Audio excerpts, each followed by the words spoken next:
اصلاح کرم سے کر دے۔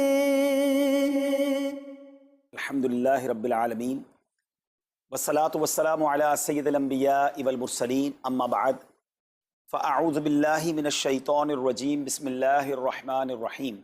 الصلاة والسلام علیک یا رسول اللہ وعلی آلک واصحابک یا حبیب اللہ۔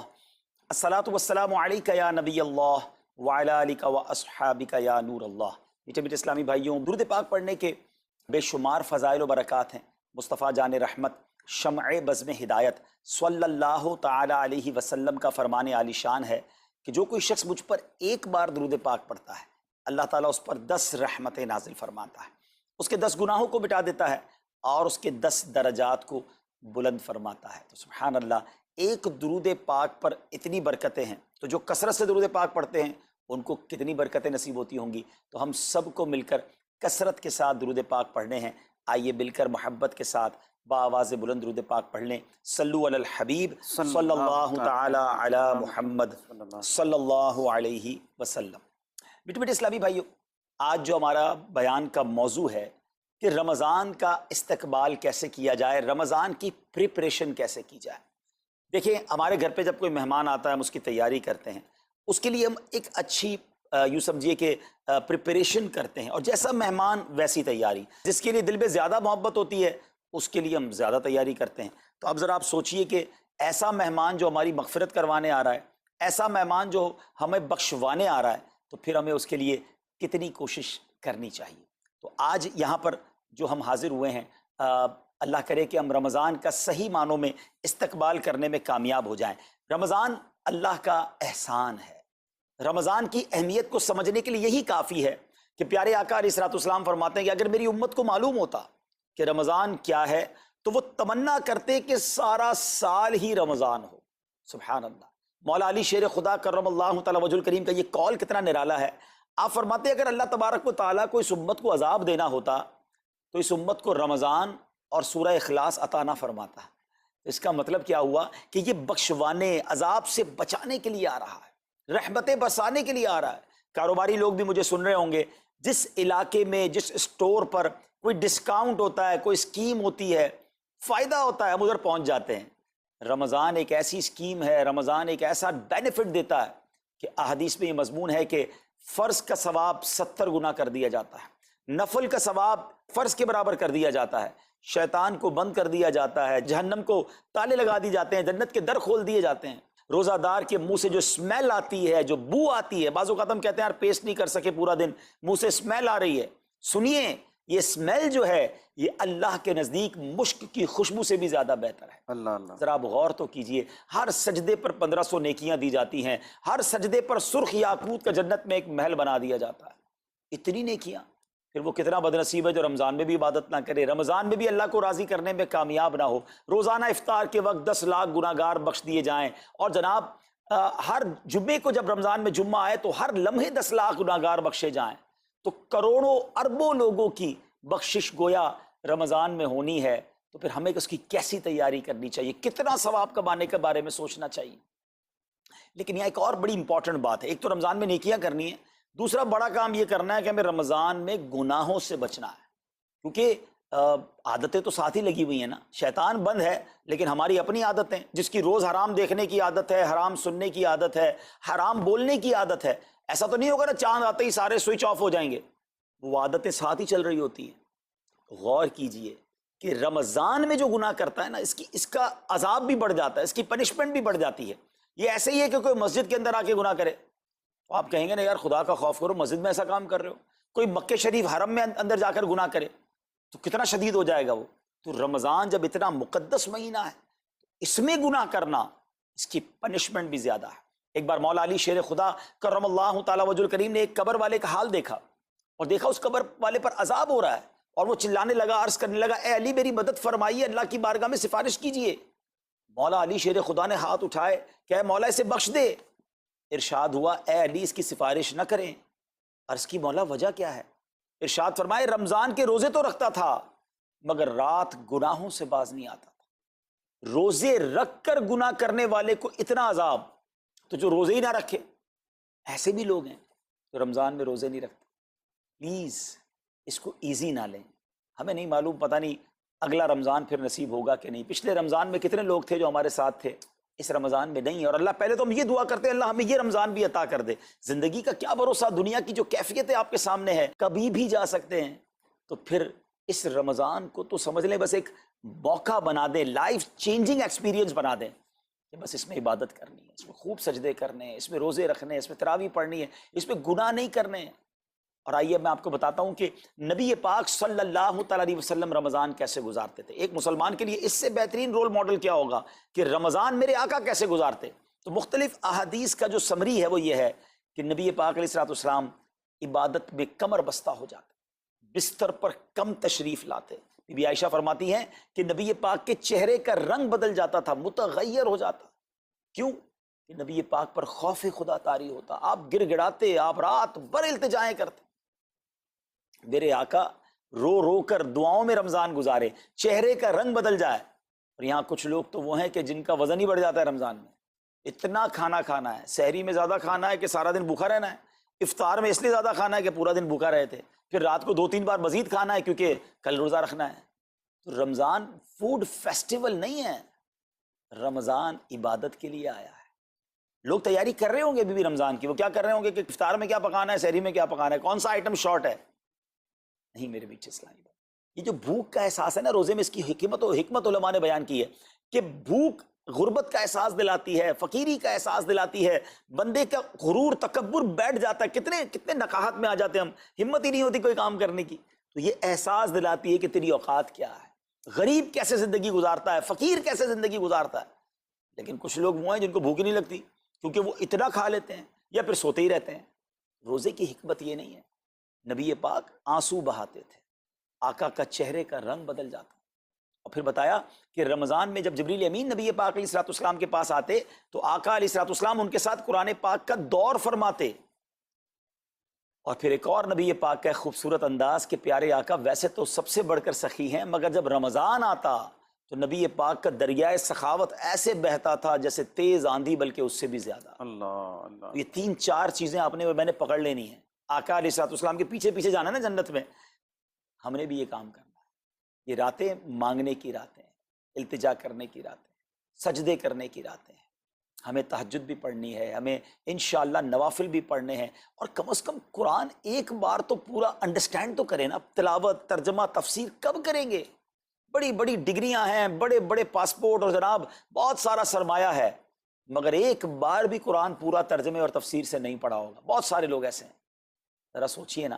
اچھا یہ مہینہ نزول قرآن کا مہینہ ہے، رمضان اور قرآن کو جو خاص نسبت حاصل ہے نا، تو اس مہینے میں قرآن کو پکڑ لیں. ہائے ہائے، اللہ کرے رمضان قرآن کے ساتھ گزرے، ہماری صبح قرآن کے ساتھ ہو، ہماری شام قرآن کے ساتھ ہو، ہم قرآن سمجھنے والے بن جائیں. اچھا میں ایک اور بات بتاؤں آپ کو، مہینہ کتنا پیارا ہے. صرف اس مہینے میں قرآن نازل نہیں ہوا، باقی بھی جو 3 آسمانی کتابیں ہیں نا، زبور، انجیل، توریت، یہ بھی رمضان میں ہی نازل ہوئی ہیں. اللہ کریم نے ان تمام مبارک کتابوں کو نازل کرنے کے لیے رمضان کا مہینہ منتخب فرمایا. اتنا مبارک مہینہ ہے تو ہمیں خوب اس میں تلاوت قرآن کرنی. اور اب دعوت اسلامی نے کتنا آسان کر دیا، تفسیر قرآن عطا فرما دی، صراط الجنان آسان اردو میں، اور پھر جناب اس کو اپلیکیشن پر بھی دے دیا، اس کے PDF بھی جاری کر دیے، ڈاؤن لوڈ کر لیں موبائل میں. اب تو آڈیو تفسیر قرآن بھی آپ کو دے دی. اگر پھر بھی سنیں نہ، پڑھیں نہ، قرآن سے دور رہیں تو یہ ٹھیک نہیں ہے. پلیز اس رمضان کو قرآن کے ساتھ گزاریے. اور پھر جو نبی پاک کا یہ جو سخاوت والا انداز ہے نا، صدقہ و خیرات کرنا، ہر سائل کو عطا فرماتے، تو یہ بھی ہمارا ایٹیٹیوڈ ہونا چاہیے کہ خوب دل کھول کر خرچ کریں. سب سے پہلے اپنی پوری زکوٰۃ ادا کریں. یہ اتنی بڑی اب بدقسمتی ہوتی جا رہی ہے.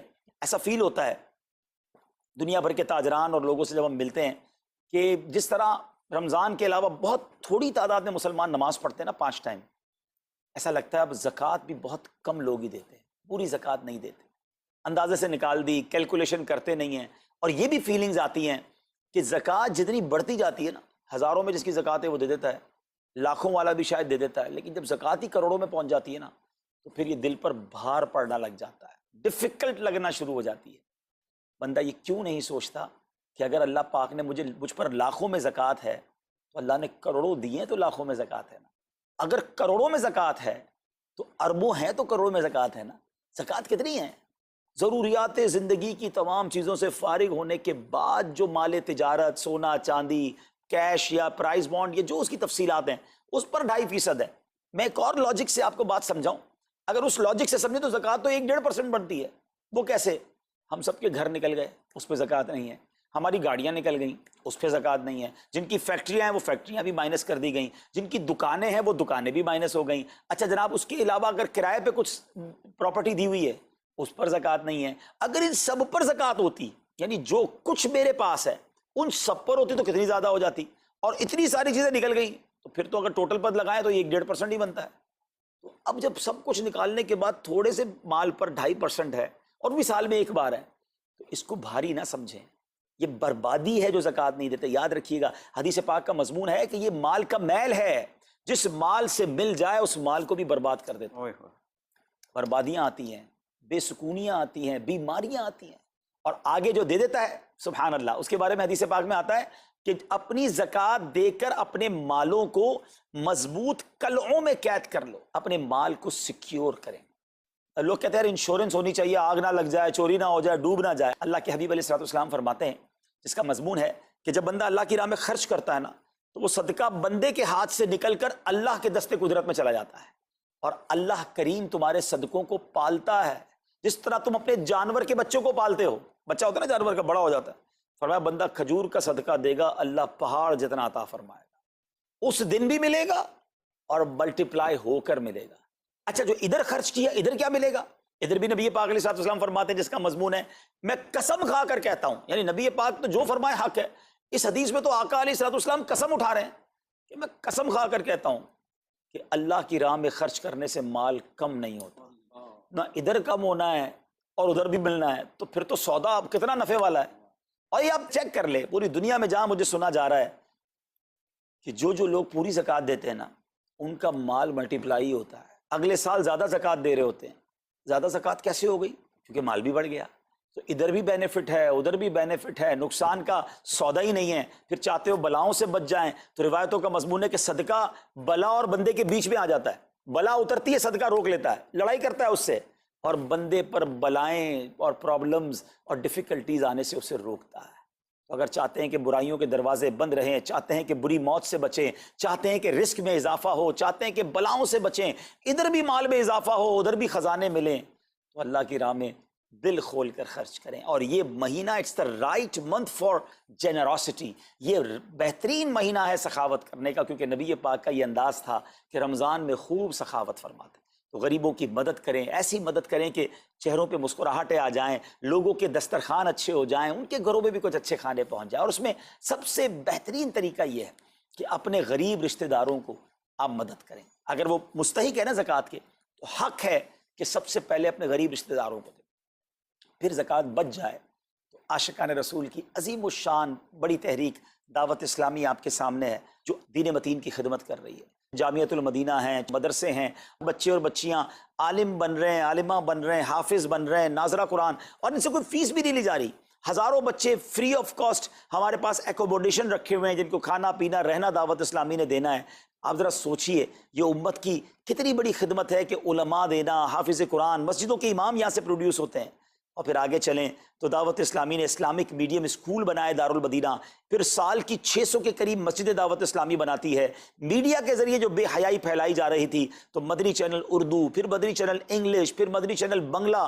اب بچے مذہبی پروگرام اتنا غور سے نہ دیکھتے تھے، وہ اپنے بچوں کے آئٹمز دیکھنا چاہتے تھے، تو گناہوں بھرے کارٹونز اور پروگرام سے اور پوئمز سے چھڑانے کے لیے Islamic poems, Islamic cartoons, Islamic بچوں کے پروگرام، تاکہ بچے بھی جو ہے وہ الحمدللہ بچے رہیں۔ اور اب اس کی کیا زبردست پاپولیرٹی ہے کہ آپ کڈز مدنی چینل کے یوٹیوب چینل پہ جائیں، ہمارا ایک ایک کلپ 10 ملین 12 ملینز میں دیکھا جا رہا ہے۔ تو کون دیکھ رہا ہے؟ وہ بچے جو گناہوں بھرے کارٹونز دیکھتے تھے، اب الحمدللہ اللہ رسول کی باتیں وہاں سن رہے ہیں۔ پھر آگے چلیں تو دعوت اسلامی جناب یہ دینی کاموں کے ساتھ ساتھ جو ویلفیئر کے کام کر رہی ہے، غریب مسلمانوں کی امداد کا کام، زلزلے اور سیلاب زدگان کی ریسکیو کرنے کا کام، گونگے بہرے نابینا اور معذور افراد کی ریہیبلیٹیشن کا کام، تھیلیسیمیا کے مریضوں کو خون دینے کا کام، 26 لاکھ مسلمانوں کو دنیا بھر میں راشن، کھانا پانی صرف اس ایک سال میں دعوت اسلامی نے پہنچایا۔ تو یہ کمال کی آرگنائزیشن ہے۔ دیکھیں آپ دنیا کی بہت ساری NGOs کو جانتے ہوں گے، کوئی مدرسے چلاتا ہے تو مدرسے ہی چلاتا ہے، کوئی مسجد بناتا ہے تو مسجد ہی بناتا ہے، کوئی کھانا کھلاتا ہے تو کھانا ہی کھلاتا ہے،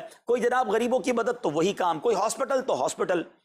دعوت اسلامی ان ون امبریلا اتنے ساری ڈائیورسٹی کے ساتھ جو دین کی خدمت کر رہی ہے، دنیا میں اس کی مثال نہیں ملتی ہے۔ لاکھوں لوگوں کو دین بھی سکھایا جا رہا ہے، غیر مسلموں کو مسلمان بھی بنایا جا رہا ہے، بے عملوں کو با عمل بنایا جا رہا ہے، بے پردہ خواتین کو با پردہ بنایا جا رہا ہے، بے نمازیوں کو نمازی بنایا جا رہا ہے، ماں باپ کے نافرمان فرما بردار ہو رہے ہیں، شراب اور نشے کی عادی چھوڑ کر نمازی بن رہے ہیں، تو جہاں مریض ہیں ان کو خون بھی دیا جا رہا ہے، گھر میں بیٹھ کر میڈیا کے ذریعے اور سوشل میڈیا کے ذریعے لوگوں تک دین پہنچایا جا رہا ہے۔ تو یہ کمال کی ڈائیورسٹی ہے۔ تو میں تو سچ بتاؤں، یہ جملہ کہا کرتا ہوں کہ میرے اور آپ کے پیسوں کا نصیب ہے کہ وہ دعوت اسلامی میں لگ جائے۔ تو یہ آپ آگے بڑھیے اور دین کے اس کام میں مزید حصہ ملائیے۔ خاص طور پہ فار ایسٹ میں آپ دیکھ لیں، کوریا میں، ہانگ کانگ میں، اور جناب یہ سری لنکا میں، تھائی لینڈ میں، ملیشیا میں، کتنے جاپان میں، کتنے ملکوں میں دعوت اسلامی کام کر رہی ہے اپنی اپنی بساط کے مطابق۔ اور لیکن ابھی مزید ادارے بنانے ہیں، ہمیں ان ملکوں میں بھی بنانے ہیں، ان ملکوں میں بھی آگے بڑھنا ہے۔ تو اگر آپ بھی چاہتے ہیں کہ میرے آقا کے عشق کا پیغام، سنت رسول کا پیغام، مسلک اعلیٰ حضرت کا پیغام، نبی پاک کے دین کا پیغام پوری دنیا میں پھیلے، تو وی ہیو ٹو سپورٹ دعوت اسلامی، نہ صرف فائنینشلی، پریکٹیکلی بھی۔ ہمیں آپ بھی چاہیے، خود حصہ ملائیں نا۔ سیدنا عثمان غنی رضی اللہ تعالیٰ عنہ نے صرف مال نہیں دیا تھا، آپ پریکٹیکلی بھی نبی پاک کے ساتھ شریک ہوتے تھے نا۔ تو آپ اپنے عطیات بھی دیں، اور دنیا کے جن ملکوں میں آپ مجھے سن رہے ہیں وہ دعوت اسلامی والوں کے دست و بازو بنے۔ کمزوری کہاں نہیں ہوتی، ہاں ہمارے گھر میں کمزوری ہوتی ہے، ہم سب مل کر کام کریں گے تو کمزوریاں بھی دور ہوں گی اور ترقی آ جائے گی اور ہمیں اس کا ثواب بھی ملے گا۔ تو آج میں دنیا بھر میں جہاں مجھے دیکھ رہے ہیں، پلیز اچھی نیتیں کریں۔ اچھا ایک بات اور سن لیں، ہم بعض اوقات کیا سوچتے ہیں کہ ہمارے ملک کا خرچہ مثال کے طور پہ $20,000 ہے، وہ ہم لوگوں نے کر لیا، اب اور چندے کی کیا ضرورت ہے؟ دعوت اسلامی کسی ایک ملک کی نہیں ہے، انٹرنیشنل دعوت اسلامی کے لیے سوچیں۔ دنیا میں جہاں بھی دین کا کام ہو رہا ہے وہ میرا ہے، یہ میں اپنے ملک اور اپنی سٹی کے بارے میں سوچوں گا تو شاید میں بڑا کام نہ کر سکوں۔ آپ کو تو موقع مل رہا ہے انٹرنیشنلی مدنی کاموں میں اپنا حصہ ملائیں، تو دعوت اسلامی کو دل کھول کر سپورٹ کریں۔ ہم انشاءاللہ جتنے عطیات بڑھیں گے انشاءاللہ مزید مدنی کام بڑھانے کا ارادہ رکھتے ہیں۔ اللہ کریم اپنی بارگاہ میں ہم سب کا جمع ہونا قبول فرمائے اور دل کھول کر خرچ کرنا نصیب فرمائے، اور اس رمضان کو ہماری مغفرت کا ذریعہ بنا دے۔ اس رمضان کو نبی پاک علیہ الصلوۃ والسلام کے نقش قدم کے مطابق چل کر گزارنے کی توفیق عطا فرمائے۔ صلو علی الحبیب صلی اللہ تعالی علی محمد صلی اللہ علیہ وسلم۔ میرے آمال